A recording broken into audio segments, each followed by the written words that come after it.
ಮಕ್ಕಳೇ, ಭಾರತ ದೇಶದಲ್ಲಿ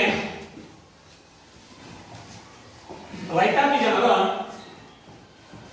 ಶೇಕಡ 65ರಷ್ಟು ಭಾರತ ದೇಶದಲ್ಲಿ ವ್ಯವಸಾಯವನ್ನೇ ಅವಲಂಬಿಸಿಕೊಂಡು ಇಂದಿಗೂ ಸಹ ಬದುಕ್ತಾ ಇದ್ದಾರೆ. ಆದರೆ ಇತ್ತೀಚಿನ ದಿನಗಳಲ್ಲಿ ತಂತ್ರಜ್ಞಾನವನ್ನು ಬಳಸಿ ಮಾನವ ಬೇಸಾಯವನ್ನು ಮಾಡ್ತಾ ಇದ್ದಾನೆ. ಪ್ರಾಚೀನ ಕಾಲದಲ್ಲಿ ಸಂಸ್ಕೃತಿ ಇಲ್ಲದೆ, ನಾಗರಿಕತೆ ಇಲ್ಲದೆ ಬೇಸಾಯವನ್ನ ಮಾಡ್ತಾ ಇದ್ದ.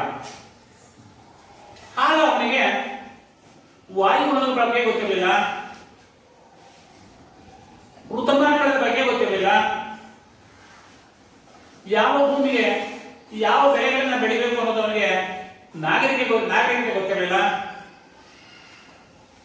ತನಗೆ ಎಷ್ಟು ಅವಶ್ಯಕತೆಯೋ ಅಷ್ಟು ಆಹಾರದ ಬೆಳೆಗಳನ್ನ ಬೆಳ್ಕೊಂಡು ಜೀವನ ನಡೆಸ್ತಾ ಇದ್ದ. ಮನುಷ್ಯನಿಗೆ ಕಾಲಾನಂತರ ನಾಗರಿಕತೆ ಬೆಳೆದ ಹಾಗೆ ಮನುಷ್ಯ ತನ್ನ ಜೀವನದ ಅವಶ್ಯಕತೆಗಳನ್ನ, ತನ್ನ ಜೀವನದ ಶೈಲಿಯನ್ನ ಬದಲಾಯಿಸಿಕೊಳ್ತಾ ಬಂದ. ತನ್ನ ಜೀವನದ ಶೈಲಿಯನ್ನು ಬದಲಾಯಿಸಿಕೊಂಡ ನಂತರ ಮಾನವ ಬರೀ ಆಹಾರದ ಬೆಳೆಗಳನ್ನ ಮಾತ್ರ ಬೆಳೀತಾ ಇದ್ದ. ಜೊತೆಗೆ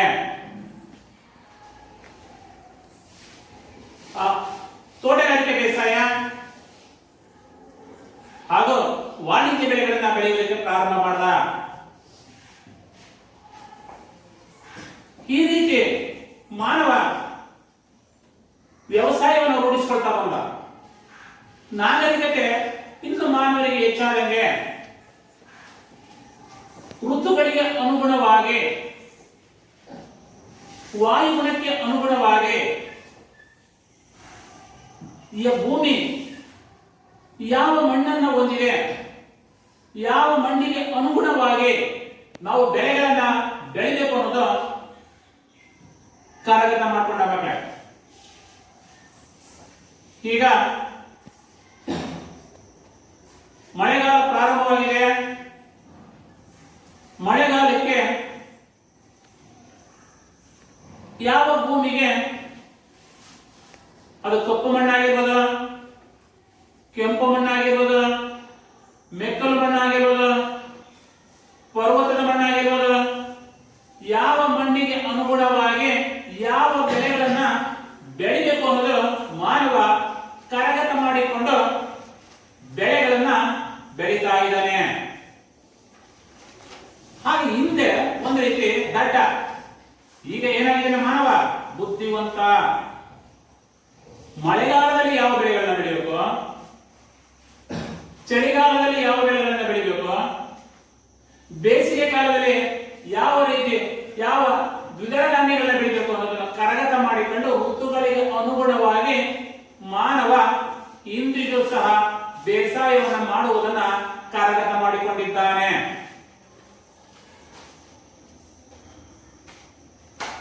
ಯಾಕಪ್ಪ ಅಂತಂದ್ರೆ ಒಂದು ಪ್ರದೇಶದಿಂದ ಇನ್ನೊಂದು ಪ್ರದೇಶಕ್ಕೆ ವಾಯುಗುಣದಲ್ಲಿ ವ್ಯತ್ಯಾಸ ಇರುವುದರಿಂದ, ಋತುಮಾನಗಳು ಬದಲಾವಣೆಯಾಗ್ತಾ ಇರೋದ್ರಿಂದ ನಾವು ಋತುಮಾನಕ್ಕೆ ಅನುಗುಣವಾಗಿನ ಬೆಳೆಗಳನ್ನ ನಾವು ಬೆಳೀತಾ ಇದ್ದೀವಿ. ಹಾಗಾದ್ರೆ ಮತ್ತೆ ನಾವು ಇಂದಿನ ತರಗತಿಯಲ್ಲಿ ಈ ಭಾರತದ ಋತುಗಳು ಎಂಬ ಪಾಠದ ಬಗ್ಗೆ ನಾವು ತಿಳ್ಕೊಳ್ಳೋಣ. ಭಾರತದ ಋತುಗಳು.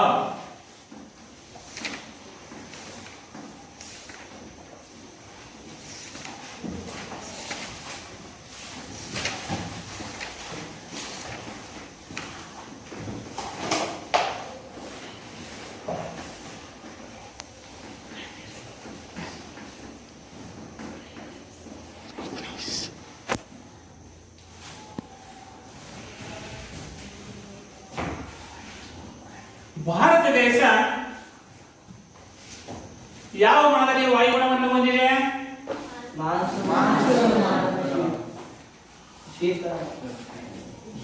ದೇಶ ಉಷ್ಣವಲಯದ ಮಾನ್ಸೂನ್ ಮಾದರಿಯ ವಾಯುಗುಣವನ್ನ ಹೊಂದಿದೆ. ಇವತ್ತು ವಾಯುಗುಣ ಭಾರತ ದೇಶದಲ್ಲಿ ಉಷ್ಣವಲಯದ ಮಾದರಿಯ ವಾಯುಗುಣವನ್ನು ನಾವು ಹೊಂದಿದ್ದರೂ ಸಹ ಅದರ ಜೊತೆಗೆ ಸಮಶೀತೋಷ್ಣ ವಾಯುಗುಣವನ್ನು ಸಹ ನಾವೇನಾಗಿ ನಾವು ಹೊಂದಿದ್ದೇವೆ. ಈ ವಾಯುಗುಣ ಕಾಲಕ್ಕೆ ತಕ್ಕ ಹಾಗೆ ನಾವು ವಾಯುಗುಣ ಬದಲಾವಣೆ ಆಗ್ತದೆ. ನಾವು ಸಹ ಕಾಲಕ್ಕೆ ತಕ್ಕ ಹಾಗೆ ವಾಯುಗುಣ ಬದಲಾವಣೆ ಆದ ಹಾಗೆ ನಾವು ಬೆಳೆಗಳನ್ನು ಬೆಳೆಯುವುದರ ಜೊತೆಗೆ ವಾಯುಗುಣಕ್ಕೆ ಅನುಗುಣವಾಗಿ ನಾವು ಸಹ ಏನಾಗ್ತೀವಪ್ಪ ಅಂದ್ರೆ ಹೊಂದ್ಕೊಳ್ತಾ ಹೋಗ್ತೀವಿ ಮಕ್ಕಳೇ. ಆದರೆ ವರ್ಷದ ಅರ್ಧ ಭಾಗ ನೈಋತ್ಯ ದಿಕ್ಕಿನಿಂದ ಬೀಸುವಂತ ಮಾನ್ಸೂನ್ ಮಾರುತಗಳನ್ನು ನಾವು ಹೊಂದಿರುವಂತದ್ದು. ಆದರೆ ನೈಋತ್ಯ ದಿಕ್ಕು ಎಲ್ಲಿದೆ, ಯಾವ ಕಡೆ ಇದೆ? ಇದು ಯಾವ ದಿಕ್ಕು? ಇದು ಪೂರ್ವ. ಯಾವುದು? ಇದು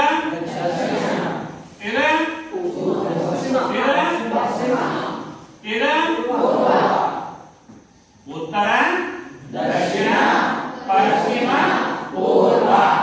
ಹೀಗೆ 4 ದಿಕ್ಕುಗಳನ್ನು ನಾವು ನೋಡ್ತೇವೆ. ಆ 4 ದಿಕ್ಕುಗಳ ಜೊತೆಗೆ ಇನ್ನು 4 ಉಪ ದಿಕ್ಕುಗಳನ್ನು ನಾವು ಕಾಣ್ತೇವೆ. ಆ 4 ಉಪ ದಿಕ್ಕುಗಳ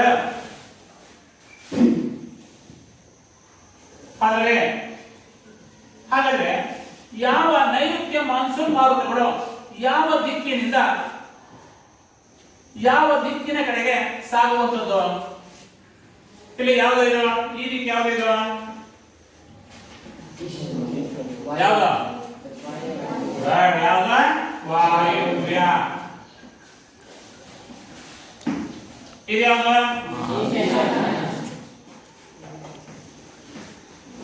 ಇದ್ಯಾವ್ದು? ವೆರಿ ಗುಡ್, ಆಗ್ನೇಯ. ಇದ್ಯಾವ್ದು?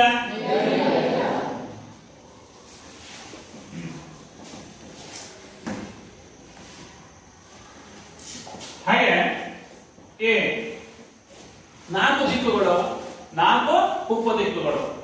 ಹಾಗಾದ್ರೆ ಈ ಪಶ್ಚಿಮ ದಿಕ್ಕಿನಿಂದ ನೈಋತ್ಯ ದಿಕ್ಕಿನಿಂದ ಗಾಳಿ ಏನಾಗ್ತದಪ್ಪ ಅಂದ್ರೆ ಈಶಾನ್ಯದ ಕಡೆಗೆ ಚಲಿಸ್ತದೆ.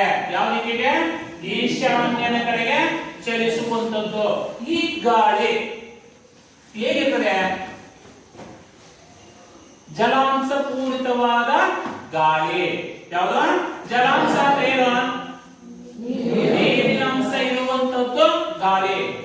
ನೀರಿನ ಅಂಶ ಜಾಸ್ತಿ ಏನಾಗಿದೆಯಪ್ಪ ಅಂತಂದ್ರೆ ಇರುವಂತ ಗಾಳಿ ಯಾವುದು? ನೈಋತ್ಯ ದಿಕ್ಕು.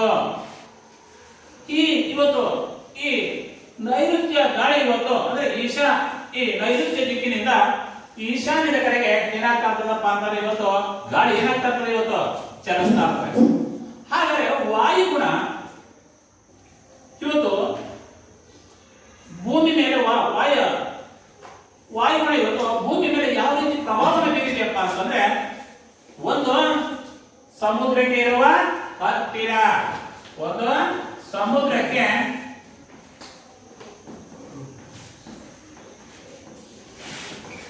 ಎರಡು ಸಮುದ್ರಕ್ಕೆ ದೂರ, ಮೂರು ಮಾರುತಗಳು, ನಾಲ್ಕು ಪರ್ವತಗಳು,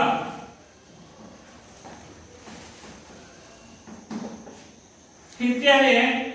ಈ ಭಾರತದ ವಾಯುಗುಣ ಈ ಭೂ ಸ್ವರೂಪದ ಮೇಲೆ ಸಮುದ್ರಕ್ಕೆ ಇರುವ ಹತ್ತಿರ,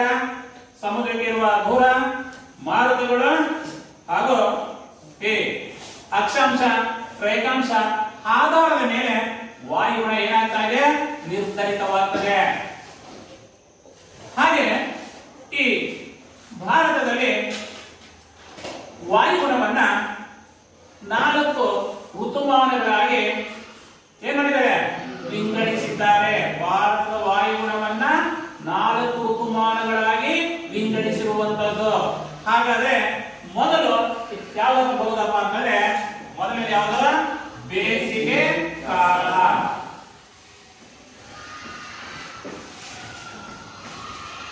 ಬೇಸಿಗೆ ಕಾಲ ಯಾವಾಗ ಮಾರ್ಚ್ ಇಂದ ಕೊನೆ. ನೆಕ್ಸ್ಟ್ ಬೇಸಿಗೆ ಕಾಲ ನಂತರ ಬದಲಾಗುವ ಪರ್ವಕಾಲ ಏನಂತ ಕರೀತಾರೆ? ಯಾವ ಕಾಲ? ಯಾವ ಮಳೆಗಾಲ.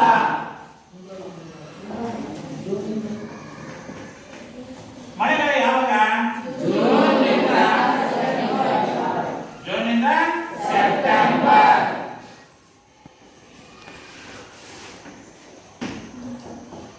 ನೆಕ್ಸ್ಟ್ ಯಾವುದು? ನಿರ್ಗಮನ ಮಾನ್ಸೂನ್ ಮಾರುತ ಕಾಲ. ಯಾವುದು? ನಿರ್ಗಮನ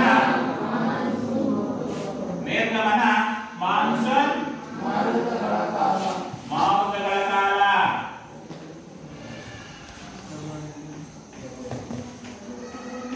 ಯಾವಾಗ ಇದು? ಅಕ್ಟೋಬರಿಂದ ನವೆಂಬರ್. ನೆಕ್ಸ್ಟ್ ಚಳಿಗಾಲ. ಯಾವಾಗ ಇದು? ಫೆಬ್ರವರಿ.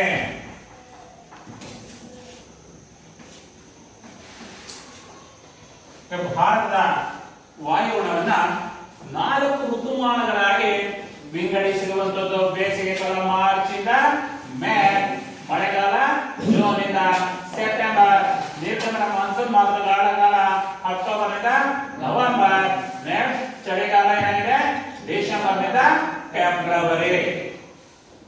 ಹಾಗೆ ನಮಗೆ ಚಳಿಗಾಲ. ಏನು ಚಳಿಗಾಲದಲ್ಲಿ? ಸರಿ, ಬೇಸಿಗೆ ಕಾಲ. ಮೊದಲನೇ ಯಾವುದು? ಬೇಸಿಗೆ ಕಾಲ.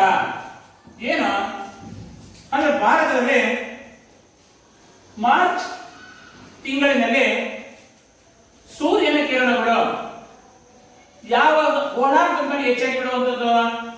ಉತ್ತರಾರ್ಧಗೋಳದ ಮೇಲೆ ಸೂರ್ಯನ ಕಿರಣಗಳು ನೇರವಾಗಿ ಬೀಳುವುದರಿಂದ ಆ ಭಾಗ ಏನಾಗಿರ್ತದೆ? ಉಷ್ಣಾಂಶ ಅಧಿಕವಾಗಿರ್ತದೆ. ಉಷ್ಣಾಂಶ ಏನಾಗಿರ್ತದೆ? ಸೂರ್ಯನ ಕಿರಣಗಳು ಉತ್ತರಾರ್ಧಗೋಳದ ಮೇಲೆ ನೇರವಾಗಿ ಬೀಳುವುದರಿಂದ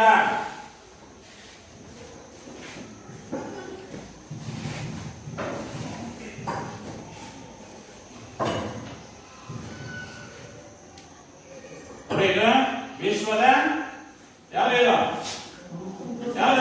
ವಿಶ್ವದ ಭೂಪಟ. ಏನಿದೆ ಮಧ್ಯ ಒಂದು ಗೆರೆ ಏನಿದೆ? ಇದು ಏನಿದೆ? ಇದು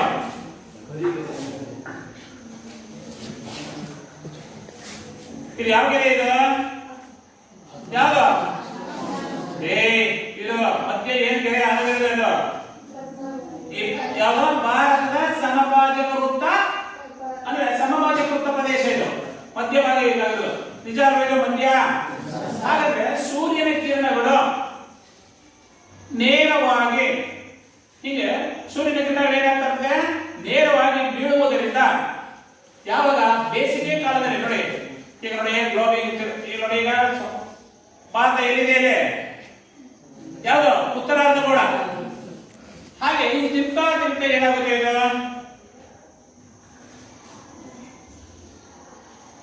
ತಿರ್ತಾ ಏನಾಗ್ತದಪ್ಪ ಅಂದ್ರೆ ಸೂರ್ಯನ ಕಿರಣಗಳು ಉತ್ತರಾರ್ಧಗೋಳದ ಮೇಲೆ ನೇರವಾಗಿ ಬೀಳುವುದರಿಂದ ಉತ್ತರಾರ್ಧಗೋಳ ಏನಾಗಿರ್ತದೆ? ಹೆಚ್ಚು ಉಷ್ಣಾಂಶ ಏನಾಗಿರ್ತದೆ? ಅಧಿಕವಾಗಿರ್ತದೆ. ಹೆಚ್ಚು ಉಷ್ಣಾಂಶ ಅಧಿಕವಾಗಿರುವಂಥದ್ದು. ಹಾಗಾದ್ರೆ ಯಾವುದು? ಈ ಭಾಗ ಹೆಚ್ಚು ಉಷ್ಣಾಂಶ ಏನಾಗಿರುತ್ತೆ? ಅಧಿಕವಾಗಿದ್ದು ಬಹಳ ಅತ್ಯಧಿಕ ಉಷ್ಣಾಂಶವನ್ನ ಕಾಣುವಂಥದ್ದು. ಯಾವ ಭಾಗ ಅತ್ಯಧಿಕವಾದ ಉಷ್ಣಾಂಶ ಉಷ್ಣಾಂಶವನ್ನು ಕಾಣುವಂತ ರಾಜ್ಯ ಯಾವ್ದಪ್ಪ ಅಂತಂದ್ರೆ ಯಾವುದು? ರಾಜಸ್ಥಾನದ ಯಾವುದು? ರಾಜಸ್ಥಾನದ ಗಂಗಾನಗರ. ಯಾವುದು? ರಾಜಸ್ಥಾನದ ಗಂಗಾನಗರ.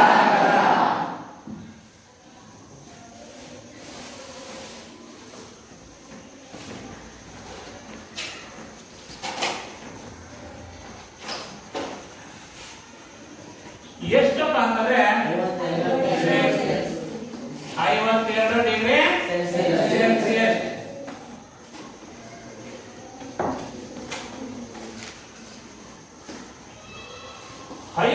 ಡಿಗ್ರಿ ಸೆಲ್ಸಿಯಸ್ ಉಷ್ಣಾಂಶವನ್ನ ಕಾಣುವಂಥದ್ದು.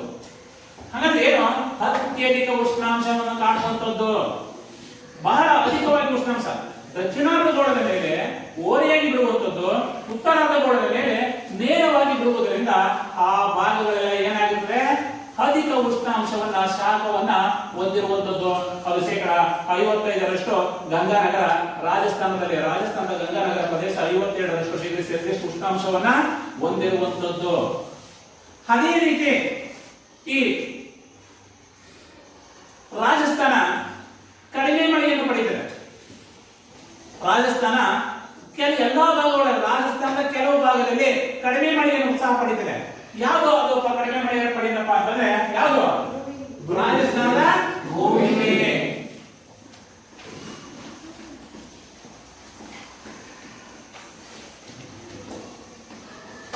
ಎಷ್ಟು?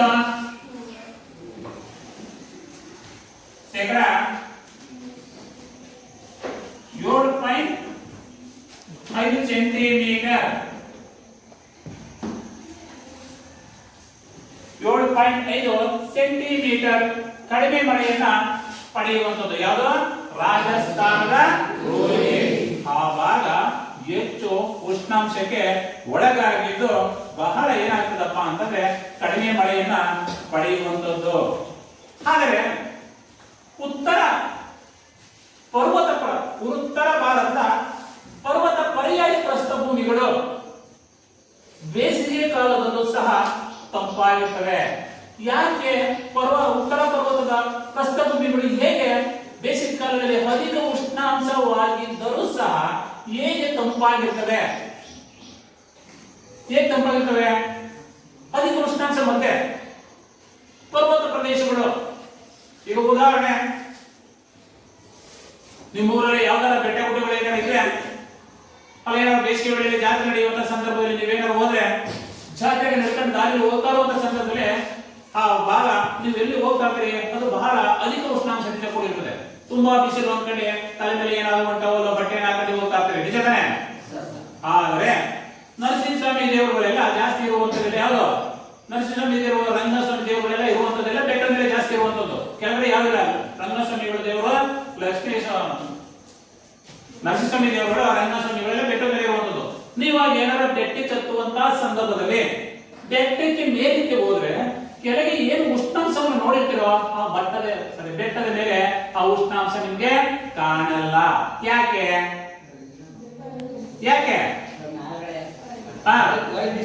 ಮೇಲೆ ಏನಾಗಿರ್ತದೆ? ಗಾಳಿಯ ಪ್ರಮಾಣ ಹೆಚ್ಚು. ಗಾಳಿಯ ಪ್ರಮಾಣ ಹೆಚ್ಚಿರುವುದರಿಂದ ಸೂರ್ಯನ ಶಾಖವನ್ನ ಆ ಗಾಳಿ ಏನಾಗ್ತಾ ಇರ್ತದೆ? ಹೀರ್ಕೊಳ್ತಾ ಇರ್ತದೆ. ಸೂರ್ಯನ ಶಾಖವನ್ನ ಆ ಗಾಳಿ ಹೀರ್ಕೊಳ್ಳೋದ್ರಿಂದ ನಮ್ಗೆ ಅಷ್ಟು ಪರ್ವತ ಪ್ರದೇಶಗಳು ಅಷ್ಟು ಮೇಲೆ ಹೋದಾಗ ನಮ್ಗೆ ಅಷ್ಟು ಬಿಸಿಲಿನ ಉಷ್ಣಾಂಶ ನಮ್ಗೆ ಕಾಣಲ್ಲ. ಅಂದ್ರೆ ಕೆಳಗಡೆ ಎಷ್ಟು ಉಷ್ಣಾಂಶ ಇತ್ತೋ ಅಷ್ಟು ಉಷ್ಣಾಂಶ ಮೇಲ್ಗಡೆ ನಮ್ಗೆ ಅಷ್ಟು ಉಷ್ಣಾಂಶ ಕಾಣಲ್ಲ. ಹಾಗೆ ಪರ್ವತ ನಾವು ಅನ್ಕೊಂತೀವಿ ಮೇಲ್ಗಡೆ ಹೋದಂಗೆ ಬಿಸಿಲಿನ ಉಷ್ಣಾಂಶ ಏನಾಗಿರ್ತದೆ? ಹೆಚ್ಚಾಗಿರ್ತದೆ. ಉದಾಹರಣೆ ನೋಡಿ, ಕಾಗೆಗಳು, ಹದ್ದು ಮೇಲಕ್ಕೆ ಹೋಗ್ತಾ ಇರ್ತದೆ. ನಾವು ದೃಷ್ಟಿ ಬಿಟ್ಟು ನೋಡಿದ್ರೆ ಮೇಲೆ ಹದ್ದು ರೀತಿ ಎಲ್ಲೋ ನಿಂತ್ಕಡೆ ಹಾರಾಡ್ತಾ ಕಾಣ್ತಾ ಇರ್ತದೆ, ನಿಜ ತಾನೆ? ಆದ್ರೆ ಗಾಳಿಯ ಪ್ರಮಾಣ ಎಷ್ಟಿರ್ತದೋ ಅಷ್ಟು ಅಲ್ಲಿವರೆಗೂ ಹೋಗಿ ಅದು ತನ್ನ ಹಾರಾಟವನ್ನು ಮಾಡ್ತಾ ಇರ್ತದೆ. ಹಾಗಂದ್ರೆ ಅದು ಹದ್ದು ಸುಟ್ಟೋಗೋದಾಗಿತ್ತು, ಅಧಿಕ ಮೇಲಿಗೆ ಹೋದಾಗ ಉಷ್ಣಾಂಶ ಹೆಚ್ಚಾಗಿದೆ. ಮೇಲ್ಗಡೆ ಏನಾಗಿರ್ತದೆ? ಗಾಳಿ ಇರ್ತದೆ. ಆ ಗಾಳಿ ಸೂರ್ಯನ ಶಾಖವನ್ನ ಹೀರ್ಕೊಂಡು ಬೇಸಿಗೆ ಕಾಲದಲ್ಲೂ ಸಹ ಏನಾಗಿರ್ತವೆ? ತಂಪಾಗಿರ್ತವೆ. ಇಂಥ ಈ ವಾಯುಗುಣವನ್ನ ಪಶ್ಚಿಮ ಬಂಗಾಳದಲ್ಲಿ ಏನಂತ ಕರೀತಾರೆ? ಪಶ್ಚಿಮ ಬಂಗಾಳದಲ್ಲಿ ಏನಂತ ಕರೀತಾರೆ? ಪಶ್ಚಿಮ ಬಂಗಾಳದಲ್ಲಿ ಏನಂತ ಕರೀತಾರೆ? ಕಾಲ ಬೈಸಾಖಿ.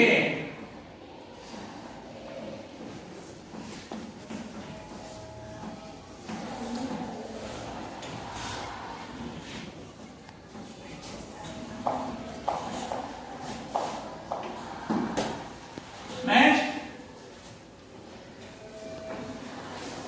ಕರ್ನಾಟಕದಲ್ಲಿ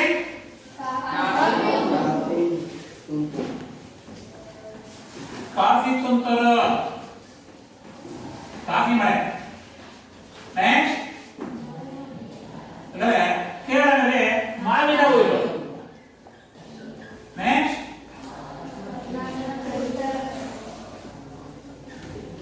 ಮಾವು ಫಸಲಿನ ಮಳೆ.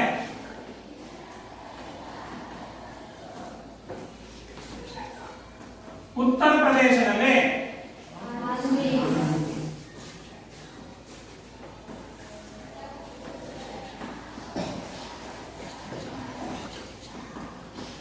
ಆಂದೇಸ್ ಮಳೆ ಅಂತ ಕರೀತಾರೆ.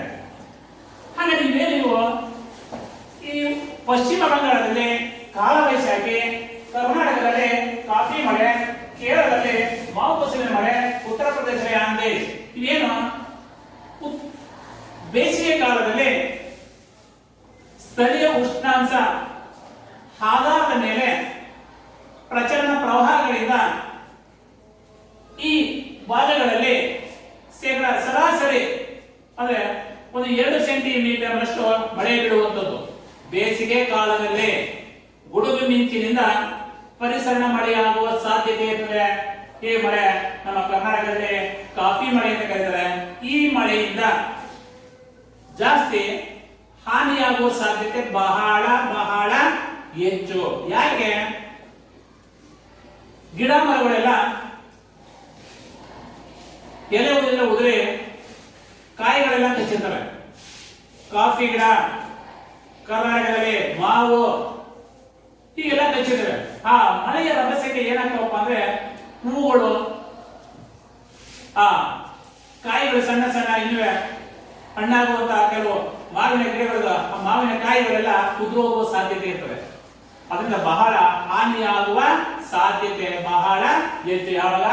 ಈ ಬೇಸಿಗೆ ಕಾಲದಲ್ಲಿ. ನೆಕ್ಸ್ಟ್ ನೈಋತ್ಯ ಮಾನ್ಸೂನ್ ಮಾರುತಗಳ ಕಾಲ. ಅದು ಯಾವಪ್ಪ ಅಂತಂದ್ರೆ ಮಳೆಗಾಲ ಅಂತ ಕರೀತಾರೆ. ಜೂನ್ನಿಂದ ಸೆಪ್ಟೆಂಬರ್. ಈ ನೈಋತ್ಯ ಮಾನ್ಸೂನ್ ಮಾರುತಗಳು ಈ ದಿಕ್ಕಿನಿಂದ ಪಶ್ಚಿಮ ದಿಕ್ಕಿನಿಂದ ಏನಾಗುತ್ತೆ? ಉತ್ತರದ ಕಡೆಗೆ, ಈಶಾನ್ಯದ ಕಡೆಗೆ ಹೆಚ್ಚು ಬೀಸುವಂತ ಗಾಳಿ, ಹೆಚ್ಚು ಜಲಾಂಶ ಪೂರಿತವಾದಂತ ಗಾಳಿ. ಶೇಕಡ ನಾವು 3/4 ಭಾಗ ಹೆಚ್ಚು ಈ ನೈಋತ್ಯ ಮಾನ್ಸೂನ್ ನಿಂದ ನಾವು ಮಳೆಯನ್ನ ಪಡೆಯುವಂತದ್ದು ಹೆಚ್ಚು. ಆದರೆ ಈ ಗಾಳಿ ಪ್ರಮಾಣ ಮುಂದೆ ಚಲನೆ ಯಾವಾಗ ಈಶಾನ್ಯದ ಕಡೆಗೆ ಹೋದಾಗೆ ಗಾಳಿಯ ಪ್ರಮಾಣ ಕಡಿಮೆಯಾಗ್ತಾ ಹೋಗ್ತದೆ. ಮುಂದೆ ಚಲಿಸಿದ ಅಂದ್ರೆ ಪಶ್ಚಿಮ ದಿಕ್ಕಿನಿಂದ ಪೂರ್ವದ ಕಡೆಗೆ ಹೋದಂಗೆ ಗಾಳಿಯ ಪ್ರಮಾಣವೂ ಕಡಿಮೆ, ಮಳೆಯ ಪ್ರಮಾಣವೂ ಕಡಿಮೆ. ಗಾಳಿಯ ಪ್ರಮಾಣವೂ ಕಡಿಮೆ, ಮಳೆಯ ಪ್ರಮಾಣವೂ ಕಡಿಮೆ. ಹೆಚ್ಚು ಕಡೆ ಈ ನೈಋತ್ಯ ಮಾನ್ಸೂನ್ ಆಧರಿಸಿ ರೈತರು, ಭಾರತದ ರೈತರು ಹೆಚ್ಚಾಗಿ ಬೆಳೆಯನ್ನ ಬೆಳೆಯುವಂತದ್ದು.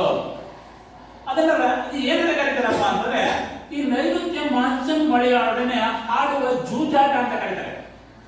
ಯಾಕೆ? ಈ ನೈಋತ್ಯ ಮಾನ್ಸೂನ್ ಮಾರುತಗಳು ವಿಫಲವಾದರೆ ಅಥವಾ ಸಫಲವಾದರೆ, ವಿಫಲವಾದರೆ ರೈತರಿಗೆ ಏನಾಗುತ್ತೆ? ಬರಗಾಲ, 100% ಬರಗಾಲ. ನಾವು ಮಾರುತಗಳಿಂದ ನಾವು ಮಳೆಯನ್ನ ಪಡೆಯಲ್ಲ. ನೈಋತ್ಯ ಮಾರುತಗಳಿಂದ ನಾವು ಹೆಚ್ಚು ಮಳೆಯನ್ನು ಪಡೆಯುವಂತದ್ದು. ನೈಋತ್ಯ ಮಳೆ ವಿಫಲವಾದರೆ ಬರಗಾಲ. ಇದಕ್ಕೆ ಅತಿವೃಷ್ಟಿ, ಅನಾವೃಷ್ಟಿ ಅಂತ ಕರೀತಾರೆ.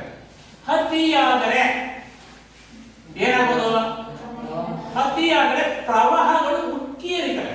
ಈಗ ಉದಾಹರಣೆ ಕೇರಳದಲ್ಲೆಲ್ಲ ಬಹಳ ಹಾನಿ ಆಗ್ತಾ ಇದೆ ಮಳೆಯಿಂದ. ನೆಕ್ಸ್ಟ್ ಈಗ ಮಹಾರಾಷ್ಟ್ರದಲ್ಲಿ ಹೆಚ್ಚಿಗೆ ಮಳೆಯಾಗಿ ಈ ಕಡೆಗೆ ನೀರನ್ನ ಭೀಮಾ ನದಿಗೆಲ್ಲ ಬಿಟ್ಟಿದ್ದಾರೆ. ಇವತ್ತು ಕೃಷ್ಣಾ ನದಿ ಎಲ್ಲ ತುಂಬಿ ಹರಿತಾ ಇದೆ ಇವತ್ತು. ರಾಯಚೂರು ಭಾಗ ಈ ಭಾಗಗಳಲ್ಲಿ ಜಾಸ್ತಿ ಹಾನಿಯಾಗಿದೆ. ಅತಿಯಾದರೂ ಬಹಳ ಕಷ್ಟ. ಅನಾವೃಷ್ಟಿ ಬರದೇ ಇದ್ರು ಬಹಳ ಕಷ್ಟ, ಬಂದ್ರು ಬಹಳ ಕಷ್ಟ. ಅದಕ್ಕೆ ಈ ಮಳೆಯನ್ನ ನೈಋತ್ಯ ಮಾನ್ಸೂನ್ ಮಳೆಯೊಡನೆ ಆಡುವ ಜೂಜಾಟ ಅಂತ ಕರೀತಾರೆ. ಬಂದ್ರೆ ಬಹಳ ಮಾನವನಿಗೆ, ಬೆಳೆಗಳಿಗೆ, ಬಹಳ ಆಸ್ತಿ ಪಾಸ್ತಿಗಳಿಗೆ ಹಾನಿ ಉಂಟು ಮಾಡುವ ಸಾಧ್ಯತೆ ಆಗ್ತದೆ ಅತಿಯಾದಾಗ. ಬಾರದೇ ಇದ್ರೂ ಬಹಳ ಅನಾವೃಷ್ಟಿಯಾಗಿ ಅದಕ್ಕೂ ಹಾನಿ ಉಂಟಾಗುವ ಸಾಧ್ಯತೆ ಇರುತ್ತೆ. ಯಾಕೆ ಆಹಾರ ಬೆಳೆಗಳನ್ನ ಬೆಳೆಯಕ್ಕಾಗಲ್ಲ, ಪ್ರಾಣಿ ಪಕ್ಷಿಗಳಿಗೆ ಆಹಾರ ಇರಲ್ಲ, ಪ್ರಾಣಿ ಪಕ್ಷಿಗಳೆಲ್ಲ ಕಾಡನ್ನು ಬಿಟ್ಟು ಊರಿನ ಕಡೆಗೆ ಸಾಕ್ತವೆ. ಅದರಿಂದ ಆಗುವ ಅನಾಹುತಗಳು ಇರ್ತವೆ. ಅದಕ್ಕೆ ನೈಋತ್ಯ ಮಾನ್ಸೂನ್ ಮಳೆಯೊಡನೆ ಆಡುವ ಜೂಜಾಟ ಅಂತ ಕರೀತಾರೆ. ಯಾಕಪ್ಪ ಅಂದ್ರೆ ನೈಋತ್ಯ ಮಾನ್ಸೂನ್ ಮಾರುತಗಳು ಹೆಚ್ಚು ಮಳೆಯನ್ನು ನಮಗೆ ತರ್ತವೆ. ಅದನ್ನೇ ಆಧರಿಸಿ ರೈತರು ಹೆಚ್ಚು ಹೆಚ್ಚು ಬೆಳೆಗಳನ್ನ ಬೆಳೆಯುವಂತದ್ದು. ಈ ನೈಋತ್ಯ ಮಾನ್ಸೂನ್ ಈ ಮಾರುತಗಳು ಇವತ್ತು ಎರಡು ಶಾಖೆಗಳನ್ನಾಗಿ ಮಾಡಿದ್ದಾರೆ. ಒಂದು ಅರಬ್ಬಿ ಸಮುದ್ರದ ಶಾಖೆ. ಅರಬ್ಬಿ ಸಮುದ್ರ ಯಾವ ದಿಕ್ಕಿನಲ್ಲಿ ಬರುವಂತದ್ದು? ಯಾವ ದಿಕ್ಕು? ಪಶ್ಚಿಮ ದಿಕ್ಕು. ಯಾವ ದಿಕ್ಕು? ಪಶ್ಚಿಮ ದಿಕ್ಕು. ನೆಕ್ಸ್ಟ್ ಪೂರ್ವದಲ್ಲಿ ಯಾವುದು? ಬಂಗಾಳ ಕೊಲ್ಲಿ. ನೆಕ್ಸ್ಟ್ ಇಲ್ಲಿ ಯಾವ ದಿಕ್ಕು? ಯಾವ ಸಮುದ್ರ? ಯಾವುದು? ಹಿಂದೂ ಮಹಾಸಾಗರ. ನೆಕ್ಸ್ಟ್ ಇಲ್ಲಿ ಯಾವುದು ಇರ್ಬೋದು ಅಂದ್ರೆ ಸಮುದ್ರ? ಯಾವುದು ಸಮುದ್ರ ಇಲ್ಲ. ಯಾಕೆ? ಯಾಕೆ? ಏನಿದೆ? ಭೂಮಿ ಇದೆ. ಏನಿದೆ? ಭೂಮಿ ಇದೆ. ಈ ಉತ್ತರ ಭಾರತ ಭೂಮಿಯನ್ನ ಒಳಗೊಂಡಿರುವಂತದ್ದು. ದಕ್ಷಿಣ ಭಾರತ ಏನಾಗಿದೆ? ಮೂರು ನೀರಿನಿಂದ ಆವೃತಗೊಂಡಿರುವಂತದ್ದು, ಮೂರು ಸಮುದ್ರಗಳಿಂದ ಆವೃತವಾಗಿರುವಂತದ್ದು ದಕ್ಷಿಣ ಭಾರತ. ಉತ್ತರ ಭಾರತ ಏನಾಗಿದೆ? ಮೂರು ಸಮುದ್ರಗಳಿಂದ ಪ್ರತ್ಯೇಕವಾಗಿರುವಂತದ್ದು. ಅದಕ್ಕೋಸ್ಕರ ಏನ್ ಬೇಕಾದ್ರೆ ಪೂರ್ವ ಘಟ್ಟಗಳು ಸಮುದ್ರಗಳಿಂದ ಪ್ರತ್ಯೇಕಿಸಲ್ಪಟ್ಟಿವೆ. ಪಶ್ಚಿಮ ಘಟ್ಟಗಳು ಸಮುದ್ರಕ್ಕೆ ಏನಾಗಿದೆ? ಹತ್ತಿರವಾಗಿದೆ. ಪಶ್ಚಿಮ ಘಟ್ಟಗಳು ಎತ್ತರವಾಗಿದೆ. ಪಶ್ಚಿಮ ಘಟ್ಟಗಳು ನಿರಂತರವಾಗಿದೆ. ಪೂರ್ವ ಘಟ್ಟಗಳು ಎತ್ತರವಾಗಿಲ್ಲ. ಪಶ್ಚಿಮ ಘಟ್ಟಗಳು ಏನಾಗಿದೆ? ಅವು ನಿರಂತರವಾಗಿಲ್ಲ. ಹೀಗೆ ಸಮುದ್ರದಿಂದ ಏನಾಗಿದೆಯಪ್ಪ ಅಂತಂದ್ರೆ ಪೂರ್ವ ಘಟ್ಟಗಳು ಏನಾಗಿದೆ? ಎತ್ತರವಾಗಿಲ್ಲ, ನಿರಂತರವೂ ಆಗಿಲ್ಲ. ಪಶ್ಚಿಮ ಘಟ್ಟಗಳು ಏನಾಗಿದೆ? ಎತ್ತರವಾಗಿದೆ, ನಿರಂತರವಾಗಿದೆ, ಸಮುದ್ರಕ್ಕೆ ಹತ್ತಿರವಾಗಿದೆ, ಅವು ಸಮುದ್ರಕ್ಕೆ ದೂರವಾಗಿರುವಂತದ್ದು. ಹೀಗೆ ನೈಋತ್ಯ ಮಾನ್ಸೂನ್ ಮಾರುತಗಳು ಏನಾಗಿದೆಯಪ್ಪ ಅಂದ್ರೆ ಎರಡು ಭಾಗಗಳಾಗಿ ವಿಂಗಡಿಸಿರುವಂತದ್ದು. ಒಂದು ಅರಬ್ಬಿ ಸಮುದ್ರದ ಶಾಖೆ, ಮತ್ತೊಂದು ಬಂಗಾಳ ಕೊಲ್ಲಿ ಶಾಖೆ ಅಂತದೆ. ನೆಕ್ಸ್ಟ್ ನಿರ್ಗಮನ ಮಾನ್ಸೂನ್ ಮಾರುತಗಳ ಕಾಲ. ನಿರ್ಗಮನ ಮಾನ್ಸೂನ್ ಮಾರುತಗಳ ಕಾಲ ಅಂದ್ರೇನು? ಈ ದಿಕ್ಕಿನಿಂದ ಯಾವುದು? ಅಕ್ಟೋಬರ್ ನವೆಂಬರ್ ತಿಂಗಳಲ್ಲಿ ನಿರ್ಗಮನ ಮಾನ್ಸೂನ್ ಮಾರುತಗಳ ಕಾಲ. ಈಗ ಏನಾಗಿದೆ? ಈ ದಿಕ್ಕಿಂದ ಈ ದಿಕ್ಕಿಗೆ ಏನಾಗ್ತದೆ? ಗಾಳಿಯ ಪ್ರಮಾಣ ಜಾಸ್ತಿ. ಆದರೆ ಯಾವುದು? ಈ ನಿರ್ಗಮನ ಮಾನ್ಸೂನ್ ಮಾರುತಗಳ ಅಕ್ಟೋಬರ್ ಬಂದಾಗ ಸೆಪ್ಟೆಂಬರ್ ಕೊನೆ ಆದಂಗೆ ಮಳೆಯ ಪ್ರಮಾಣ ಭಾರತದಲ್ಲಿ, ಮಳೆಯ ಪ್ರಮಾಣ ದಕ್ಷಿಣ ಭಾರತದಲ್ಲಿ ಮಳೆಯ ಪ್ರಮಾಣ ಕಡಿಮೆಯಾಗ್ತಾ ಹೋಗ್ತದೆ. ಆಗ ಮಳೆಯ ಪ್ರಮಾಣ ಕಡಿಮೆ ಆದಾಗ ಗಾಳಿಯ ಪ್ರಮಾಣವು ಸಹ ಏನಾಗಿರ್ತದೆ? ಕಡಿಮೆ ಇರ್ತದೆ. ಹಾಗಾದ್ರೆ ಈಶಾನ್ಯ ದಿಕ್ಕಿನಿಂದ ಬೀಸುವಂತ ಗಾಳಿಯ ಪ್ರಮಾಣ ಏನಾಗಿರ್ತದೆ? ಹೆಚ್ಚಾಗಿರ್ತದೆ. ಯಾವ ದಿಕ್ಕಿನಿಂದ? ಈಶಾನ್ಯ ದಿಕ್ಕಿನಿಂದ ಬೀಸುವಂತ ಗಾಳಿಯ ಪ್ರಮಾಣ ಏನಾಗಿರ್ತದೆ? ಹೆಚ್ಚಾಗಿರ್ತದೆ. ಈ ಗಾಳಿಯ ಪ್ರಮಾಣ ಏನಾಗಿರ್ತದೆ? ಕಡಿಮೆ ಇರ್ತದೆ. ಹಾಗಾದ್ರೆ ಈ ಗಾಳಿ ಏನಾಗುತ್ತೆ? ಹೆಚ್ಚಾದಾಗ ಈ ಗಾಳಿಯನ್ನ ವಾಪಸ್ ತಳ್ಳುವಂಥದ್ದು. ಹಾಗಾದ್ರೆ ನಾವು ಈ ದಿಕ್ಕಿನಿಂದ ಇದೇನಾಗುತ್ತಪ್ಪ ಅಂದ್ರೆ ವಾಪಸ್ ಮಾರುತಗಳು ಹೋದಾಗ ನಮ್ಗೆ ಏನಾಗ್ತದೆ? ಮಳೆಯ ಪ್ರಮಾಣ ಬಹಳ ಏನಾಗಿದೆ? ಕಡಿಮೆ. ಮಳೆಯ ಪ್ರಮಾಣ ಬಹಳ ಕಡಿಮೆ ಆಗ್ತಾ ಹೋಗ್ತದೆ. ಆದ್ರೆ ಆ ಟೈಮಲ್ಲಿ ಏನು ಮಳೆ ಇಲ್ಲದೆ ಇದ್ದಾಗ ನಮ್ಗೆ ಆ ಟೈಮಲ್ಲಿ ಏನಾಗುತ್ತಪ್ಪ ಅಂತಂದ್ರೆ ಈ ಚಳಿಗಾಲದಲ್ಲಿ ಅಂದ್ರೆ ಆಗ ನಮ್ಗೆ ಹಿಂಗಾರು ಮಳೆ ಅಂತ ಕರೀತಾರೆ, ರಾಬಿ ಮಳೆ ಅಂತ ಕರೀತಾರೆ. ಯಾವುದು ಹಿಂಗಾರಿನ ಮಳೆ ರಾಬಿ. ಈ ಮುಂಗಾರು ಈ ನೈಋತ್ಯ ಮಾನ್ಸೂನ್ ಏನಂತ ಕರೀತಾರೆ? ಖಾರಿಫ್ ಬೆಳೆ ಅಂತ ಕರೀತಾರೆ. ಮುಂಗಾರಿನ ಮಳೆ ಖಾರಿಫ್ ಅಂತ ಕರೀತಾರೆ, ಹಿಂಗಾರಿನ ಮಳೆ ರಾಬಿ ಅಂತ ಕರೀತಾರೆ. ಹಾಗಾದ್ರೆ ಈ ನಾವು ರಾಬಿ ಕಾಲದಲ್ಲಿ ಹೆಚ್ಚು ಬೆಳೆಗಳನ್ನು ನಾವು ಬೆಳೆಯಕ್ಕೆ ಹೋಗಲ್ಲ. ಯಾಕಪ್ಪ ಅಂದ್ರೆ ಮಾನ್ಸೂನ್ ಮಾರುತಗಳ ಪ್ರಮಾಣ ಏನಾಗಿರುತ್ತದೆ, ನಾವು ರಾಬಿಯನ್ನ ಹೆಚ್ಚು ಹಿಂಗಾರು ಬೆಳೆಗಳನ್ನ ಬೆಳೆಯನ್ನ ಆಶ್ರಯಿಸಿಕೊಂಡು ಯಾವ ರೈತರು ಬೆಳೆಗಳನ್ನ ಬೆಳೆಯಲ್ಲ. ಹಾಗೂ ನಾವು ಮಳೆಯನ್ನ ನಾವು ಪಡಿತೀವಿ, ಕಡಿಮೆ ಮಳೆಯನ್ನ ಪಡಿತೀವಿ. ಯಾವ ಮಳೆ? ತುಂತುರು ಮಳೆ. ಅದು ನೀವು ಎಲ್ಲ ಬೆಳೆಯನ್ನು ತಗೊಂಡ್ ಬಂದು ಕಣಿಕೆಲ್ಲ ಹಾಕಿದ್ರೆ, ಕಣಿಕೆಲ್ಲ ಹಾಕಿದಾಗ ಸೈಕ್ಲೋನ್ ಇದ್ದಂಗೆ ಹೆಚ್ಚಾಗ್ತದೆ. ಸೈಕ್ಲೋನ್ ಹೆಚ್ಚಾದ್ರೆ ಟಾರ್ಪಲ್ ಎಲ್ಲ ತಗೊಂಡೋಗಿ ಬೆಳೆಗಳನ್ನ ಮುಚ್ಚಲ್ವಾ? ನಾವು ಆ ನಿರ್ಗಮನ ಮಾನ್ಸೂನ್ ಮಾರುತಗಳ ಕಾಲ ಏನಾಗಿರ್ತದಪ್ಪ ಅಂದ್ರೆ ಬಹಳ ಚಳಿಯೂ ಸಹ ಹೆಚ್ಚಾಗ್ತಾ ಇರ್ತದೆ. ನಮಗೆ ಚಳಿಯೂ ಹೆಚ್ಚು, ಹಾಗೆ ಒಂದು ಇಬ್ಬನಿ ಜಾಸ್ತಿ ಆಗ್ತಾ ಇರ್ತದೆ. ಇಬ್ಬನಿ ಹೆಚ್ಚಾದಾಗ ನಮಗೆ ಕೈ ಕಾಲುಗಳೆಲ್ಲ ಏನಾಗ್ತದೆ, ಸಿಡಿಸಿಲ್ ಬಿಟ್ಕೊಂಡಂಗೆ ಆಗ್ತಾ ಇರ್ತದೆ, ತುಟಿತವೆಲ್ಲ ರಕ್ತ ಬಂದಂಗೆ ಆಗ್ತಾ ಇರ್ತದೆ. ನೋಡಿ ಆಗ್ತದಾಗಲ್ವಾ? ಚಳಿ ಹೆಚ್ಚಾಗ್ತಾ ಇರ್ತದೆ, ಮಳೆಯೂ ಸಹ ಪ್ರಮಾಣ ಬಹಳ ಕಡಿಮೆ ಆಗ್ತಾ ಇರ್ತದೆ. ಇಂಥ ಕಾಲವನ್ನು ನಾವು ನಿರ್ಗಮನ ಮಾನ್ಸೂನ್ ಮಾರುತಗಳ ಕಾಲ ಅಂತ ನಾವು ಕರಿತೀವಿ. ಆದ್ರೆ ಯಾರು ಹೆಚ್ಚಿಗೆ ರೈತರು ಈ ಇದನ್ನ ಹಿಂಗಾರು ಆಶ್ರಯಿಸಿಕೊಂಡು ಯಾವ ಬೆಳೆಗಳನ್ನ ಬೆಳೀತಾರೆ? ಯಾವುದು? ರಾಗಿ. ನೀರಾವರಿ ಪ್ರದೇಶ ಇರೋರು ಭತ್ತವನ್ನು ಬೆಳೀತಾರೆ, ನೆಲಗಡ್ಡೆ ಬೆಳೀತಾರೆ, ಜೋಳವನ್ನು ಬೆಳೀತಾರೆ, ಮೆಣಸಿನಕಾಯಿ ಇಂಥವನ್ನ ಬೆಳೆಗಳನ್ನ ಬೆಳೀತಾರೆ, ಸೂರ್ಯಕಾಂತಿ ಇವನ್ನ ಬೆಳೀತಾರೆ. ಆದ್ರೆ ಹೆಚ್ಚು ನೀರನ್ನ ಐಷಾರಾಮಿ ಬೆಳೆಗಳು ಬಾಳೆ, ಹೀಗೆ ಕಬ್ಬು ಆ ತರದ ಬೆಳೆಗಳನ್ನು ನಾವು ರೈತರು ಬೆಳೆಯಲ್ಲ.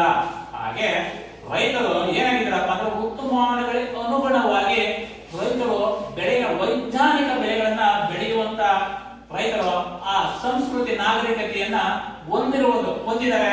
ಅದಕ್ಕನುಗುಣವಾಗಿ ಇವತ್ತು ಈ ಭೂಸ್ವರೂಪ, ಆ ಭೂಸ್ವರೂಪಕ್ಕೆ ಅನುಗುಣವಾಗಿ ರೈತರು ನಾನಾ ವಿಧಗಳ ಬೆಳೆಗಳನ್ನ ಇವತ್ತು ಈ ಕಾಫಿ ಬೆಳೆಯಾಲಿ, ಅಂದ್ರೆ ವಾಣಿಜ್ಯ ಬೆಳೆ ಬೆಳೆಯಾಲಿ, ತೋಟಗಾರಿಕೆ ಬೆಳೆ ಬೆಳೆಯಾಲಿ, ಆಹಾರದ ಬೆಳೆಗಳನ್ನ ಬೆಳೆಯುವಂಥದ್ದನ್ನ ಮಕ್ಕಳು ಏನ್ ಮಾಡಿದ್ದಾರೆ, ರೈತರು ಏನ್ ಮಾಡಿದ್ದಾರೆ, ರೂಢಿಸ್ಕೊಂಡಿದ್ದಾರೆ.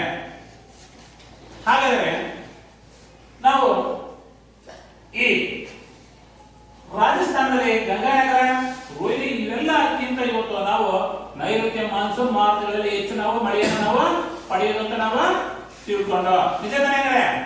ಹಾಗಾದ್ರೆ ಇಲ್ಲಿವರೆಗೆ ಏನ್ ತಿಳ್ಕೊಂಡು ಅದ್ರ ಬಗ್ಗೆ ನಾನು ಒಂದೆರಡು ಕ್ವಶನ್ಗಳು ಕೇಳ್ತೇನೆ. ಅದೇ ರೀತಿ ಒಂದೆರಡು ಕ್ವಶನ್ ಹೋಮ್ವರ್ಕ್ ಕೊಡ್ತೀನಿ, ಮನೆ ಕೆಲಸ ಕೊಡ್ತೀನಿ, ನೀವು ಬರ್ತಾನೆ, ನೀವು ಬರ್ಬೇಕು. ಕೇಳಿಸ್ತಿದ್ಯಾ?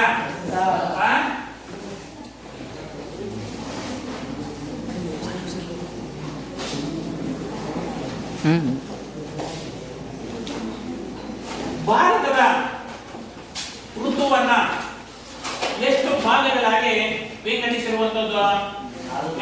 ಎಷ್ಟು? 4. ಭಾರತದ ಋತುವನ್ನ 4 ಭಾಗಗಳಾಗಿ ವಿಂಗಡಿಸಿರುವಂತದ್ದು. ಶಿಲ್ಪ, ನೈಋತ್ಯ ಮಾನ್ಸೂನ್ ಮಾರುತ ಅಂದ್ರೇನು? ಶಿಲ್ಪ, ನೈಋತ್ಯ ಮಾನ್ಸೂನ್ ಮಾರುತ ಅಂದ್ರೇನು?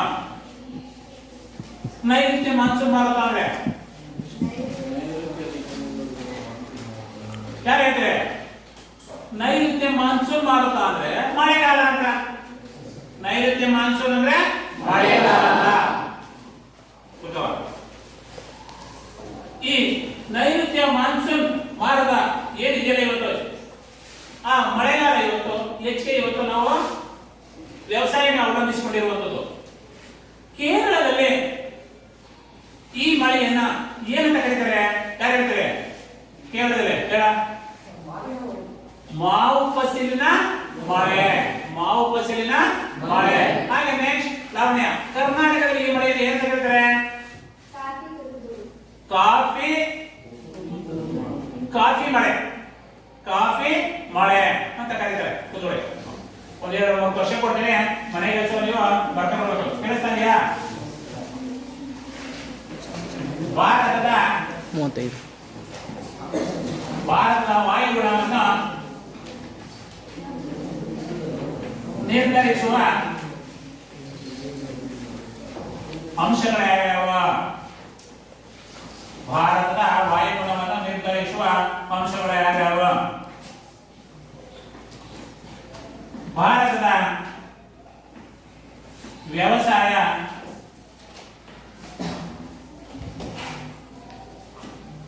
ನೈಋತ್ಯ ಮಾನ್ಸೂನ್ ಮಳೆಯೊಡನೆ ಹಾಡುವ ಜೂಜಾಟ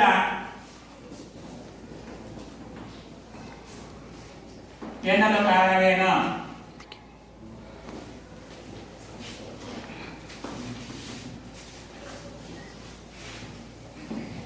ಮನೆ ಕೆಲಸ ಬರ್ತಾ ಬರ್ಬೇಕು ಕೆಲಸ ಇದೆಯಾ